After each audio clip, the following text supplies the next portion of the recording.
Ég stattur hér í Evrópuþinginu í Brussel og það búin að vera annasöm vika hér, jafnréttisvika, þar sem allar þingnefndir meira og minna hafa tekið þátt í jafnréttisumræðunni, hver nefndin út frá sínu málefnasviði. Og ég hér stattur í heimsókn hjá Evelyn Regner sem formaður jafnréttisnefndar Evrópuþingsins. Hún er stjórnmálamaður frá Austurríki, jafnaðarmaður og búin að vera það bil 12 ár á þingi hér í Brussel og ég mun ræða við hana jafnréttisvikuna og jafnréttismál frá sjónarhóli Evrópusambandsins og síðan fyrirhugaða heimsókn hennar og nokkura nefndarmanna til Íslands í næstu viku. So Evelyn, this has been a special week here in the European Parliament. Definitely, it's the Gender Equality Week, the second time we do this exercise in the European Parliament, and I simply can say it was great. So what is it? Every committee of the European Parliament, and we are really many members, we are 705, took a topic of gender equality in the respective committees. And so we have really a wide range of political debates. And this really changes the minds of the parliamentarians on the importance of gender equality. I guess you will need some time to digest all the information and the opinions that were voiced during this week. But can you tell me something about what are the highlights of this week in your mind? Yes. One meeting we had yesterday, it was with strong Afghan women leaders. They just put out very straightforward how important it is to have conditions when talking to the Afghan regime, to the Taliban. Always, always, always to include women rights defenders and no humanitarian aid without inclusion of the women's voice. So one outcome, very impressive, strong women. Another one, European foreign policy has to be feminist. Development aid should, of course, always take women's concerns on board because women are the carers in most countries. So this comes from the from the committee doing foreign politics.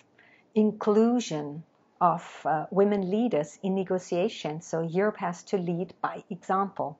This was an outcome. And then women on boards. And here I think Iceland is really very, very strong. What do we have to do in order to increase the number of female leaders also in the steering boards and advisory boards? That was in the Legal Affairs Committee, and I could really put out and name a lot of other activities in the economic sector, in agriculture. I mean, really, everybody felt and feels committed. And even in fisheries. Yes, of course. Gender of course. diversity in fisheries. Of course, that would interest us. I just can imagine that. I come from Austria, so the topic fisheries for us a very interesting but almost exotic one. But yes, of course, it makes a difference. And this is not a joke because we have prizes, for example, in the European Union for innovations, digital innovations and innovations in ecological question. We all need to do something against climate change. And here we see it's above all women, startups from women offering in agriculture and also in fisheries, really very modern, sustainable solution. Also in fisheries, a lot can be done with women's participation. It's interesting to look at all that. But what about the COVID-19 pandemic? How has that impacted gender equality? The COVID pandemic, of course, is bad for women. Why? Women become more invisible. Yeah, what does that mean? Staying more at home than men do. Of course, during the lockdown, everybody was at home.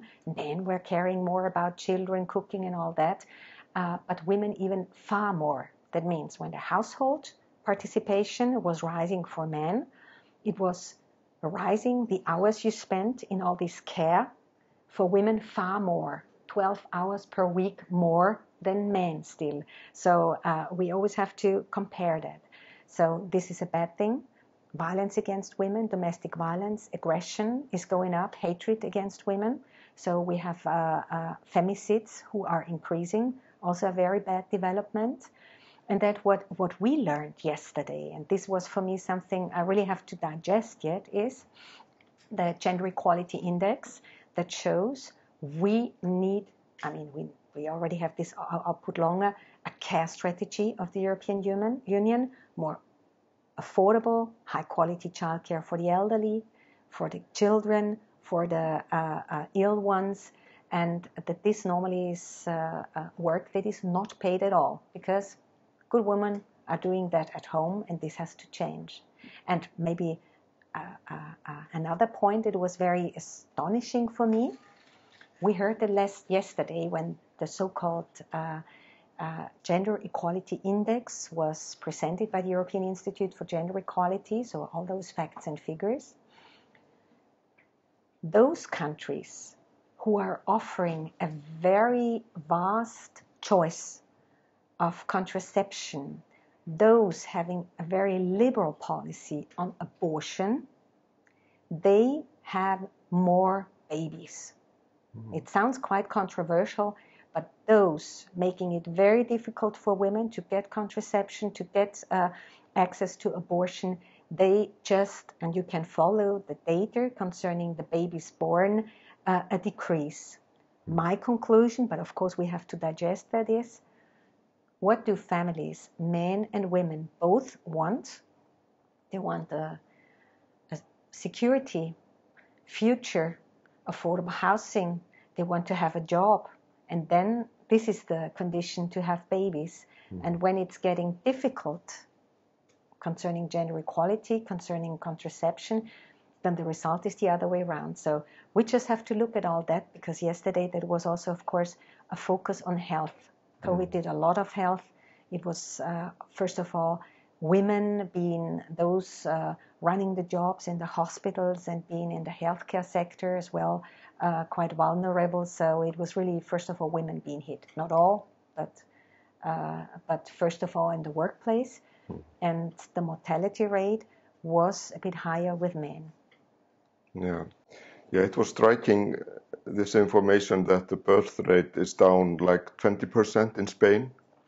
Yes. Due to the pandemic. Yes, fear never ever is good for having future, and babies and having children, that's always future. It's thinking of a prosperous world that is coming, and when you're afraid and when you're stressed, it seems that people don't get babies.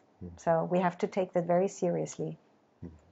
You mentioned this Gender Equality Index, and it seems that we will not live to see parity, because it will take 3 generations with the current pace of reform to reach parity between men and women. Yeah, which is sad. We need to do far more, and we need to do it far more faster. And in order to have progress, that is what I was learning when looking at countries, for example, like Iceland. It needs binding measures. It needs really more than a voluntary commitment. It needs rules, and the rules also have to be implemented, applied, and monitored. This with tackling with the gender pay gap, this with the participation of women in politics and in economy, and then, of course, also when offering all those facilities we need, above all care, in order to offer the women, and both women and men, to develop in a way as they would like it, also having work-life balance. So now you are going to Iceland next week with some colleagues of yours from the committee. Yes. What's the purpose of this visit? Yes, I'm smiling because we want to learn from Iceland. Iceland is really fantastic when you look at the gender pay gap, at the gender pension gap, and we really would like to learn from you. We would like to learn, what are you doing in order to close this gap? What's to what is needed. And therefore I'm smiling because I think there is a lot we can learn. And also concerning the participation of both men and women in a way that is a pleasure, and gives economic success in enterprises. It's not that I'm only deeply convinced that an enterprise, a company that wants to be successful, needs both men and women, but by the way also an intersectional approach. So also looking elderly, younger, migrant backgrounds, being here already for generations and generations, concerning concerning all aspects of society. And you're doing quite well, and we want to learn from you and to talk to stakeholders and politicians and economists and researchers and everybody who has offered something in this regard. So looking very much forward to it. And are you working on something concretely, some proposals that have to do with the pay gap, for example? Yes, there is a proposal from the European Commission, the so-called Transparency Directive, that aims at closing the gender pay gap. And we in the European Parliament, we already more or less pushed the Commission so much to offer this proposal. In order to close the gender pay gap, we need, of course, active measures. But in order to do all that, we need to know where we're standing. How much money are men in comparable jobs are earning, and how much women? What is the what are the reasons why women, and we know that they're earning far less, what is the reason? Are there objective reasons, or are there reasons that are not objective at all? Are there stereotypes?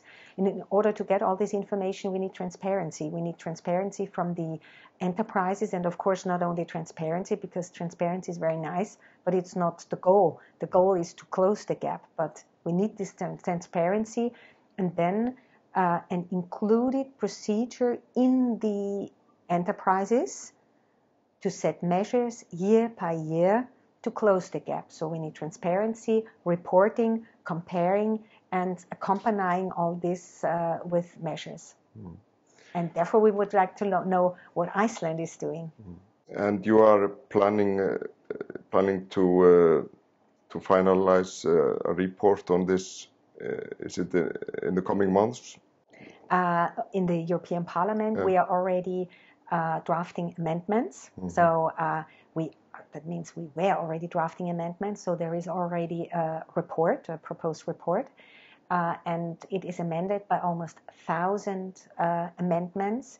So this is really a topic that interests many, many people. It's a topic of big economic interest, and therefore we are already in the ongoing work. The same with the Council. The Council is not so quick as we are, but they are already amidst the negotiations in the Council working parties. So we expect the finalized vote in December. So what we are learning right now from Iceland, we will more or less take on board very quickly in the ongoing negotiations and finding of compromises. So this is really an ongoing work. We are in the midst of it. And the other topic we would really directly like to raise in Iceland is the so-called Women on Boards Directive, where the European Parliament already has for many years a position. We need sort of a quota objective criteria in order to achieve the goal of gender balance on boards. But of course we need to take the Council on board, and we really also would like to learn what has been happening in the last years, because we have a position that's already 8 years old. So thank God a lot was happening meanwhile. Thank you very much, Evelyn, and good luck with your work, and have a nice trip to Iceland next week. Yes, we are very much looking forward to all these fantastic visits we will have. Also this really great opportunity to meet a great politician, Madame Finn Bogadóttir, who is really an icon, I think, in Icelandic policy, but of course also very diverse and young fighters for gender equality, men and women, and it will be really a big pleasure to be there. Thank you. Thank you.